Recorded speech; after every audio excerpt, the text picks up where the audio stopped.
एक बार की बात है, जंगल के सभी जानवर बहुत खुशहाल थे। वे मिलजुल कर रहते थे और एक दूसरे की मदद करते थे। लेकिन एक दिन जंगल में एक बड़ी समस्या आ गई। भारी बारिश के बाद जंगल के बीचों बीच एक बड़ा तालाब बन गया और उसकी वजह से सभी जानवरों के जाने के रास्ते बंद हो गए। अब हर कोई फंस गया था और कोई भी एक दूसरे की मदद के बिना बाहर नहीं निकल सकता था। बंदर चिंतित होकर उछलते हुए बोला, हम तो यहाँ से बाहर ही नहीं जा सकते। अगर कोई रास्ता न मिला तो हम भूखे मर जाएंगे।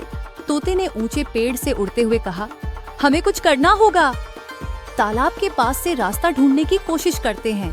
तभी हाथी भारी कदमों से चलते हुए बोला, अगर हम सब मिलकर इस समस्या को हल करें तो हम इसे हल कर सकते हैं। हम सबको एक दूसरे की मदद करनी होगी।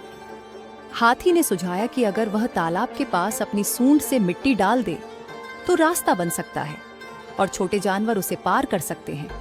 बाकी जानवरों ने इस योजना की तारीफ की। सभी जानवर मिलकर काम करने लगे। हाथी ने अपनी सूंड से मिट्टी उठाकर तालाब में डाली और बंदर ने तेजी से जाकर मिट्टी को सही जगह पर जमाया। तोता ऊपर से देखता रहा और निर्देश देता रहा कि कहाँ काम करना है। छोटी गिलहरी ने भी छोटे छोटे पत्थर इकट्ठा कर रास्ता बनाने में मदद की। अचानक तालाब के किनारे मिट्टी धंसने लगी। सब जानवर घबरा गए। बंदर चीख पड़ा, अब क्या होगा? तभी लोमड़ी ने बुद्धिमानी से कहा, अगर हम पेड़ों की जड़ों का सहारा लें तो मिट्टी टिक जाएगी।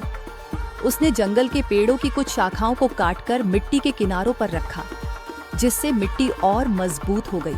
सभी जानवरों ने एक साथ मिलकर काम किया और कुछ ही देर में एक मजबूत रास्ता तैयार हो गया।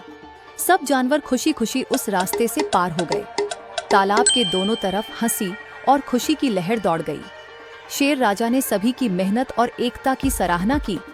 अगर हम सबने एक दूसरे की मदद न की होती तो आज हम इस संकट से नहीं निकल पाते। सभी जानवरों ने शेर राजा की बात मानी और एक साथ जोर से बोले, हमें हमेशा एक दूसरे की मदद करनी चाहिए, क्योंकि एकता में ही शक्ति है। मिलजुल कर काम करने से ही बड़ी से बड़ी समस्याओं का हल निकाला जा सकता है। प्यारे दोस्तों, आपको ऐसी और मजेदार कहानी सुनाने के लिए नीचे दिए गए लाइक का बटन दबा दो और सब्सक्राइब कर दो।